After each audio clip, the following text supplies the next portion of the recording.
Department, Information Systems and Computer Sciences. And as soon as I try to use the PowerPoint presentation, the computer always gives a problem.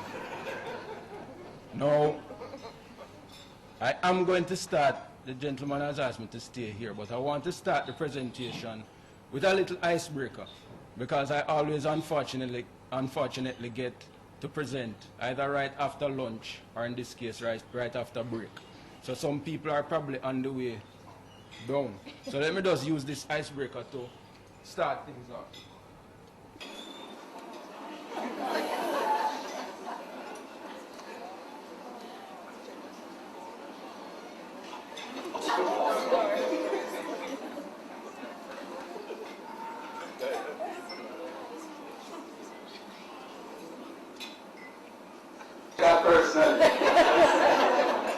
What I'm happy for is that having said the last one, somebody else then said the first one. But I'll tell you about me and the technology. All right, so what is the National Insurance Scheme? The National Insurance Scheme is a form of social security established in Jamaica to meet ILO minimum standards. It's compulsory and it is contributory funded. Yeah?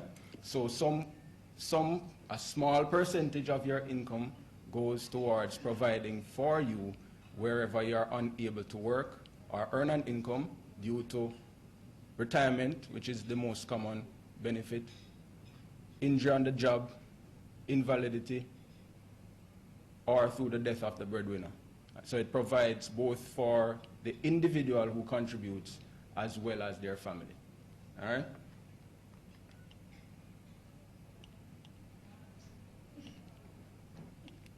This must be a sign.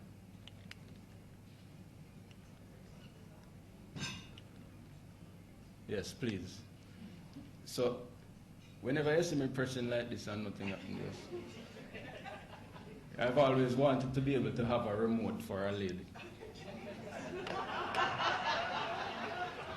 So who is liable to contribute to the National Insurance Scheme? It's for all working Jamaicans, so that includes employed persons like ourselves, self-employed persons, and what we have as voluntary contributors. These are persons who were contributing before as either self-employed or employed, but are not entitled to contribute that way now.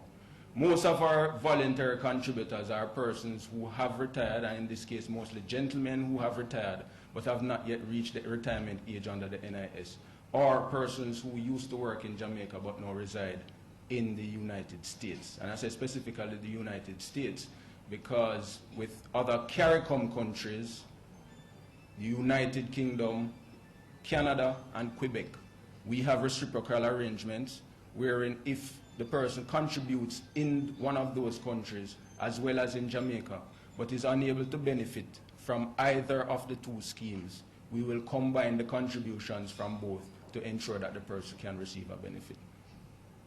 Now, you are liable to contribute between age 18 and 65 for women, and between age 18 and 70 for men, once you continue to work up to that age. How much of your income is contributed?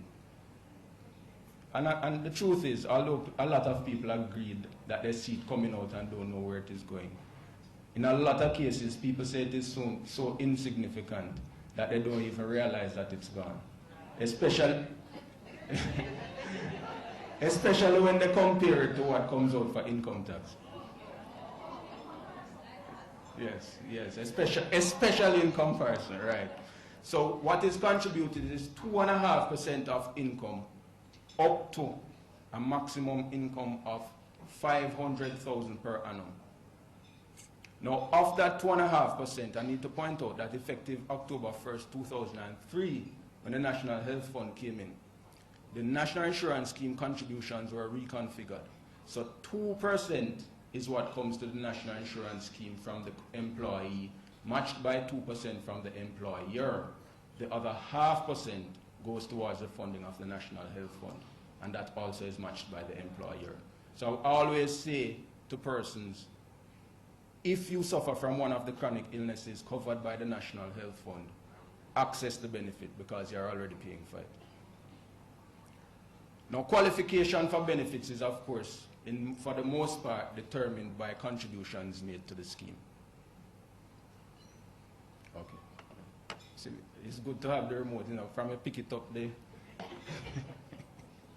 All right. Now, as I said, the most common benefit under the National Insurance Scheme is the retirement benefit. However, and a lot of people don't know this, but we have several other benefits.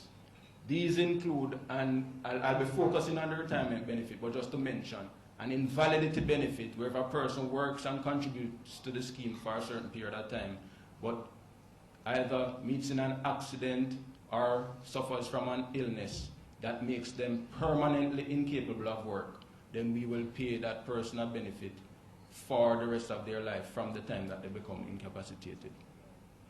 In addition to that, there are widow and widowers benefits. Now, the widow and widowers benefits accrue where the contributor dies, they are either married for 3 years or in a common law relationship for more than 5 years, and then the spouse can claim widow or widower's benefit depending on the marriage. There are several other qualifying conditions for that, but initially in terms of payments, if